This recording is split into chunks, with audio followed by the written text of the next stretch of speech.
Let's see. Well, hello everyone. Good morning. It's a pleasure being here. I have a double role in this presentation. First, just to show you a very quick glimpse of what we did with the BBC, and second, to present our panel for today.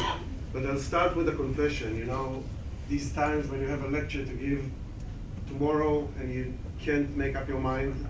So the title of this lecture was supposed to be AI as David Sling, but just yesterday night I realized that maybe it's a better idea to call it not David Sling, but David Shield.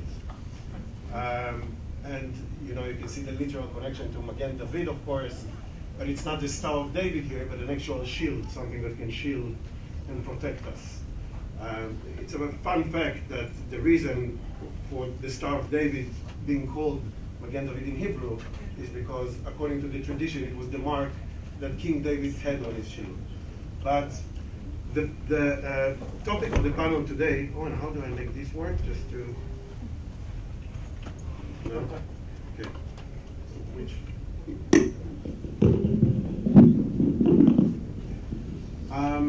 So the main topic of today's panel, or the next panel we're going to have, we all know that AI is a huge thing, right? I don't need to tell you about that.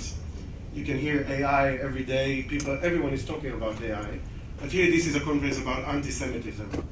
And the question I wanted to ask during the following panel is whether AI poses more of an opportunity or a risk to the fight against anti-Semitism. And we will hear in the next lecture different views about that. And you can think about different reasons for why this is so scary, and also for why this is a huge opportunity. And I will start in this lecture to claim that this is an opportunity, and let's see what happens next. Now, I'll need to present myself to begin with. I'm the CEO and founder of Innohives. Innohives is an AI intelligence company that is processing huge amounts of social media, online information, and create quantitative models that allow decision makers to operate in a well-informed environment and to take decisions in a well-informed manner based on data and not on gut feeling. And this is extremely important because, as we heard in Julie's great talk, and again, as we all know, the digital information space grows bigger and bigger. And the amount of information that's there is on one hand chaotic, but on the other hand, if you use it properly, it poses amazing, amazing opportunities. So, just one slide about myself. It's quite exciting to speak here at the University of Haifa, where I started my academic endeavor in Ofakim program almost 20 years ago. Since then, I moved to the Hebrew University, where I did my master's and my PhD in computational neuroscience, and then to UCL. Now, just in a couple of sentences about computational neuroscience. This is a discipline of people who have the illusion that we can understand the chaotic thing that's happening here, this super complex biological tissue, using numbers and figures. So you can see the illustration that, oh, it's not, yeah, it is working. The illustration that Claude created for me here. So lots of mess in the brain and numbers and figures. That's computational neuroscience.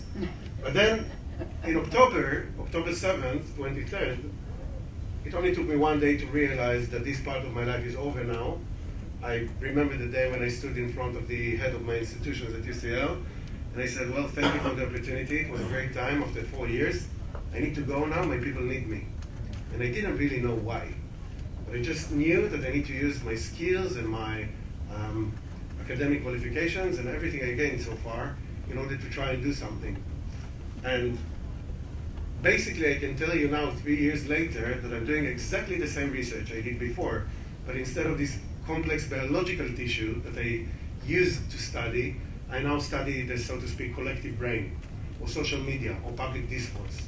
So the same chaos is getting organized into figures and numbers, but this time it's not taken from the brain, but from the global brain, if you'd like.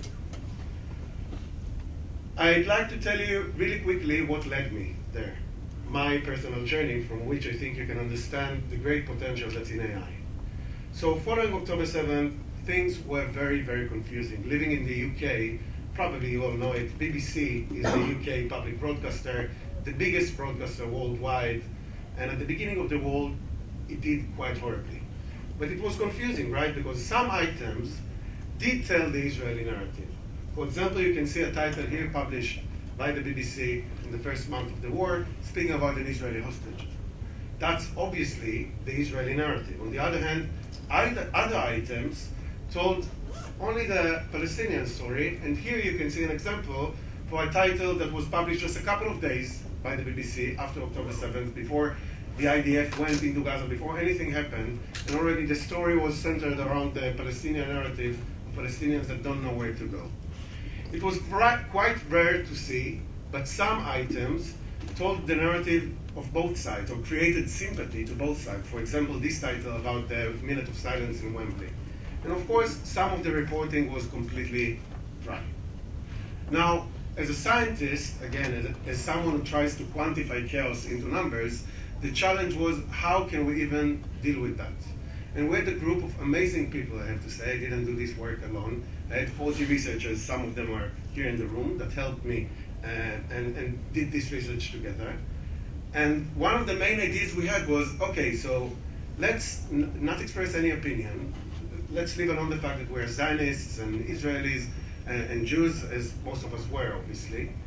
And let's just try a scientific perspective. Every news outlet is entitled to depict its own picture. Let's not be judgmental about that, right?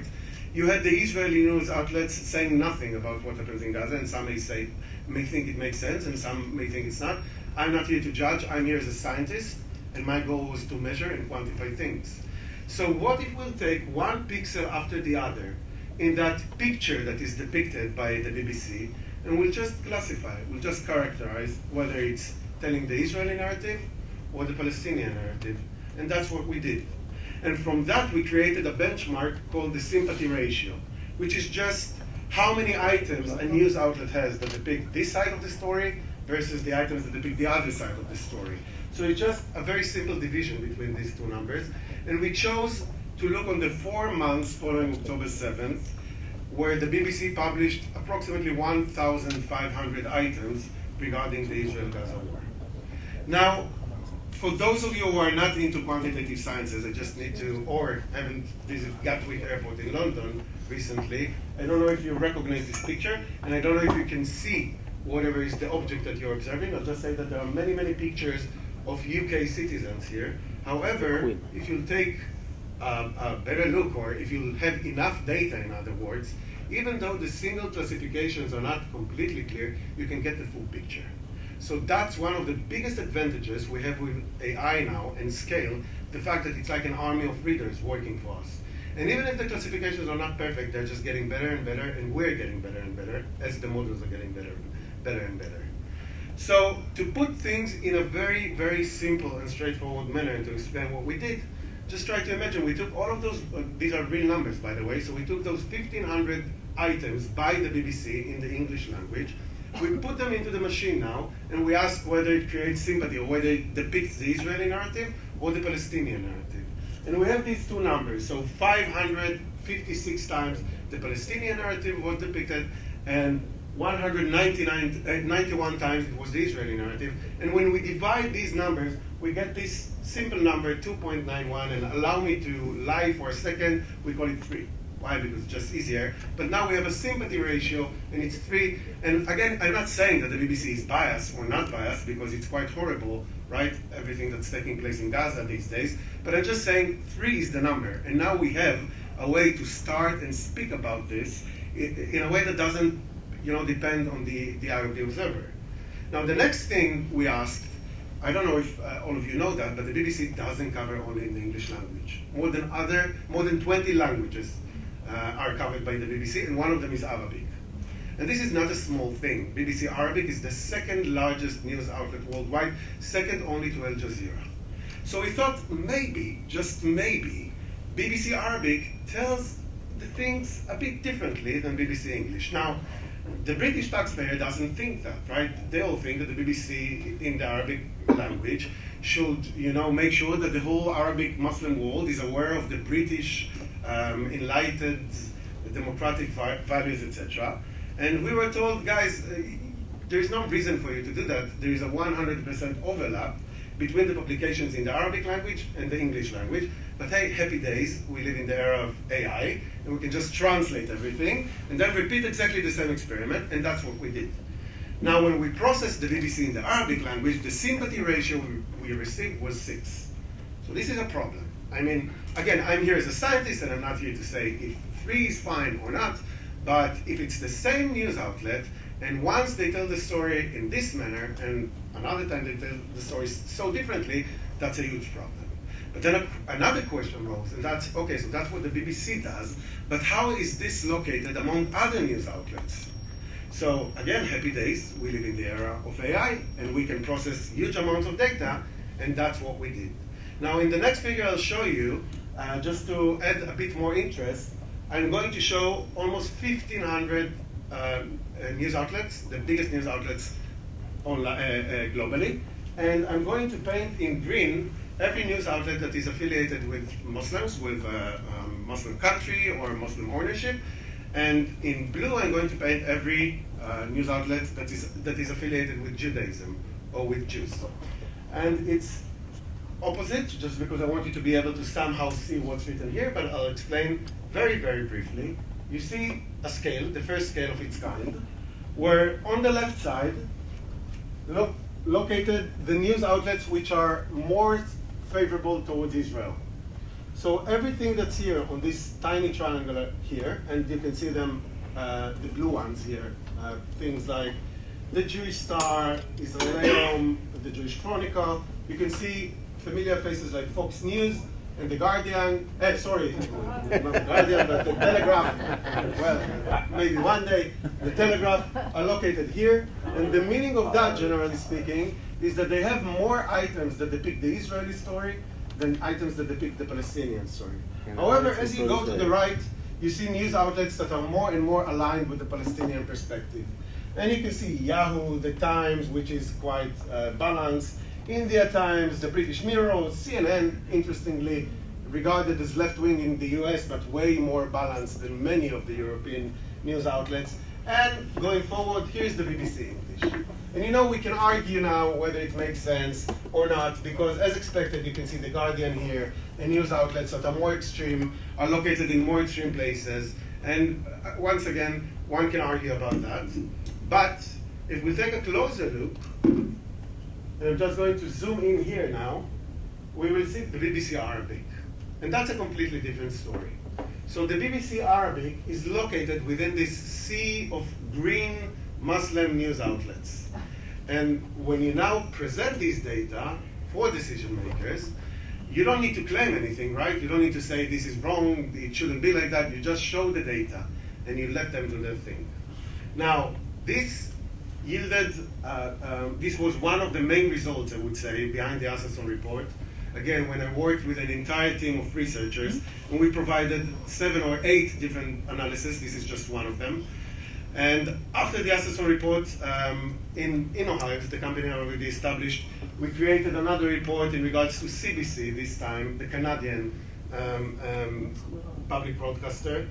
And the thing was, and this is the main issue in today's panel, in today's session, we want to speak about impact. The thing was that it was amazing to watch the impact that this thing did. It opened the main page of the Sunday Telegraph, then it went viral everywhere in the US, all over the world. The same goes to Canada, and I'll move a bit faster. And as Oren said, I don't need to stop on that now. It was also very fundamental in the story we had a few months ago when the BBC CEO and head of news resigned.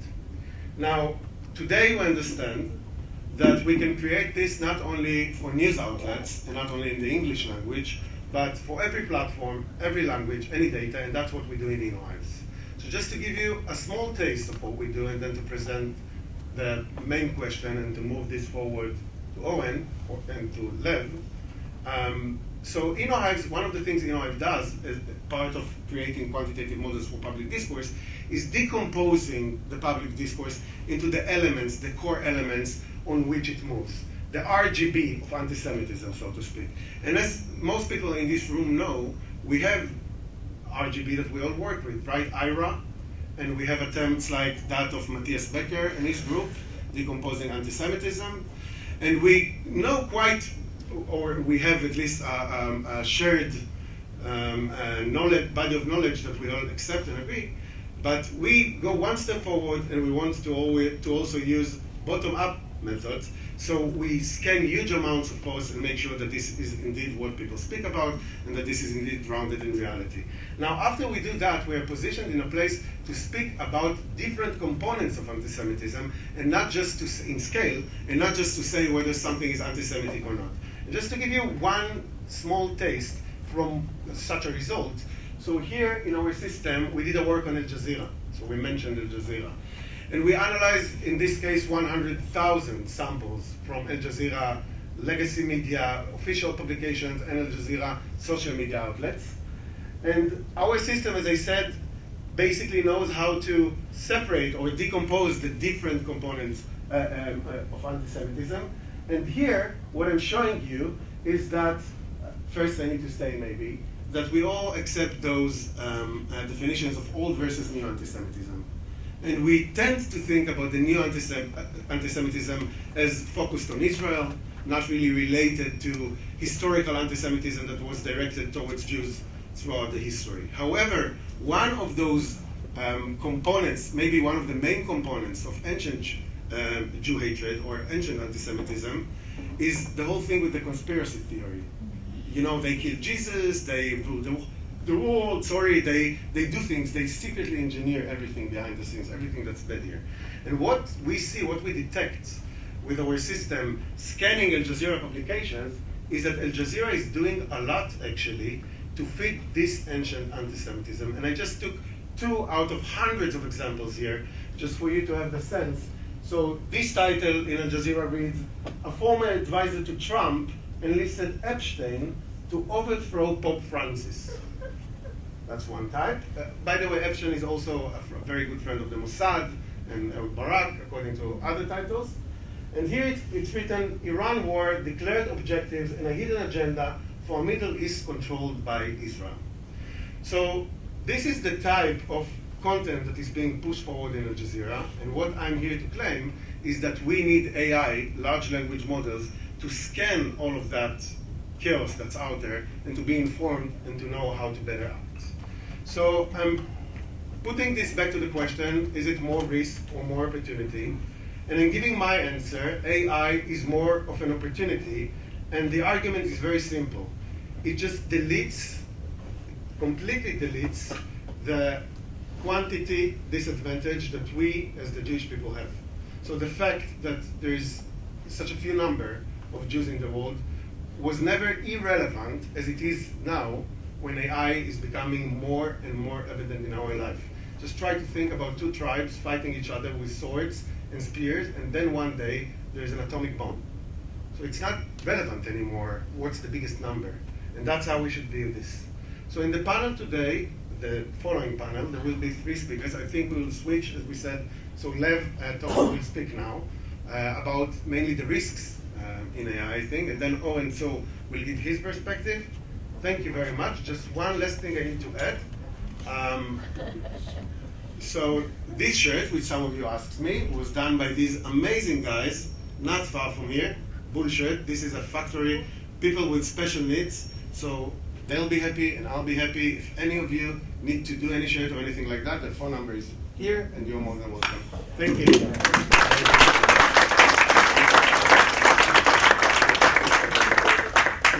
Let's